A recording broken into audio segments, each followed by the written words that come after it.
আজিৰ দিনটোত নেলিত এক গণহত্যা হৈছিলে, যিটো ভাৰতৰ ইতিহাসত মানে অত্যন্ত কলা দিন বুলি ক'ব লাগিব। সেই হত্যাত কণ কণ ল'ৰা ছোৱালীবোৰক টানি দুফাল কৰি ছিঙি হত্যা কৰা হৈছিলে।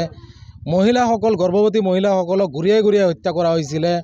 আবাল বৃদ্ধসকলক কাটি টুকুৰা টুকুৰ কৰি হত্যা কৰা হৈছিলে। ভয়ানক এক পৰিৱেশ। চৰকাৰী হিচাপ মতে যিটো সংখ্যা আছিলে তাতকৈ প্ৰায় ৩-৪ গুণ বেছি, প্ৰায় ৫,০০০ পৰা ১০,০০০ লোকক হত্যা কৰা হৈছিলে ৬ ঘণ্টাৰ ভিতৰত। সেই নেলি এলেকাত তেজেৰে ৰাঙলী হৈ পৰিছিলে।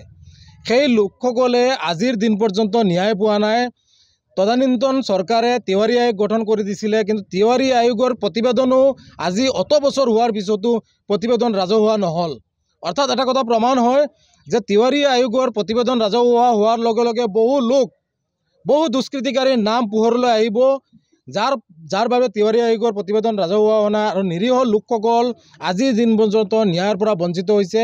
গতিকে আমি আমচুৰ উদ্যোগত প্ৰতি বছৰে 18 ফেব্ৰুৱাৰীৰ দিনটো কলা দিৱস হিচাপে পালন কৰোঁ আৰু দোৱা মেহফিলৰ আয়োজন কৰোঁ। সেই একেধৰণে আজিও আমচুৰ উদ্যোগত অসমৰ প্ৰতিখন জিলা সমিতিৰ লগতে আমি হোজাই জিলা আমচুৱে চাংমাজিত দোৱা মেহফিল আৰু প্ৰতিবাদী সভাৰ আয়োজন কৰিছোঁ। আমি স্পষ্টভাৱে দাবী কৰিছোঁ যে সেই দুষ্কৃতিকাৰীসকলৰ নাম ৰাজহুৱা হ'ব লাগে, অন্যায়ৰ বলি হোৱা লোকসকলে ন্যায় পাব লাগে, এককালীন আৰ্থিক সাহায্যৰ ব্যৱস্থা কৰিব লাগে আৰু এই লোকসকলক, এই হত্যাৰ বলি হোৱা লোকসকলক শ্বহীদ ঘোষণা কৰিব লাগে আৰু হত্যাকাৰীসকলক চিনাক্ত কৰিব লাগে, শাস্তিমূলক ব্যৱস্থা কৰিব লাগে।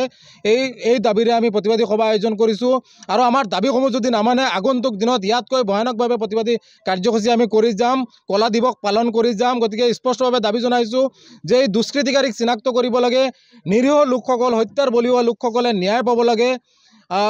তাৰে কামনা কৰি আজি আমি এই প্ৰতিবাদী সভা আৰু কলা দিৱস পালন কৰিছোঁ। চাওক, আজি 1983 চনৰ 18 ফেব্ৰুৱাৰী তাৰিখে সমগ্ৰ অসমৰ লগতে ভাৰতবৰ্ষক কলংকিত কৰা এক গণহত্যা সংঘটিত হৈছিল অসমৰ নেলিত। আৰু সেই গণহত্যাৰ ভয়াৱহতা আজিও যোৱা নাই। আজি সদৌ অসম সংখ্যালঘু ছাত্ৰ ইউনিয়ন আমচুৱে সমগ্ৰ অসমৰ লগতে হোজাই জিলা সমিতিয়ে নেলি গণহত্যাৰ বলি হোৱা নিহতসকলৰ আত্মাৰ সদ্গতিৰ বাবে আমি দোৱা প্ৰাৰ্থনা কৰোঁ, আহতসকলৰো আৰোগ্য কামনা কৰোঁ। আপোনালোকে সকলোৱে জানে যে ভাৰতৰ ইতিহাসত হয়তো প্ৰথম এইটোৱে গণহত্যা আছিল যি গণহত্যাৰ বিচাৰ চৰকাৰে কৰা নাছিল। আজি পৰ্যন্ত এই গণহত্যাৰ বিচাৰ চৰকাৰে কৰা নাই। এইটো ভাৰতৰ ইতিহাসত এক কলংকিত ঘটনা।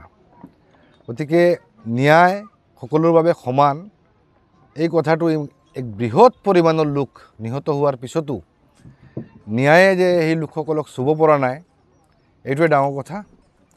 গতিকে আমি অসমৰ ধৰ্মীয় সংখ্যালঘু লোকসকল শিক্ষিত হৈ, সুশিক্ষাৰে শিক্ষিত হৈ আমি যাতে আমাৰ অধিকাৰ প্ৰাপ্তি আমি কৰিব পাৰোঁ, আমাৰ ওপৰত হোৱা প্ৰতিটা অন্যায়ৰ বিৰুদ্ধে যাতে আমি সংগ্ৰাম কৰি আমি ন্যায় প্ৰাপ্তি কৰোঁ।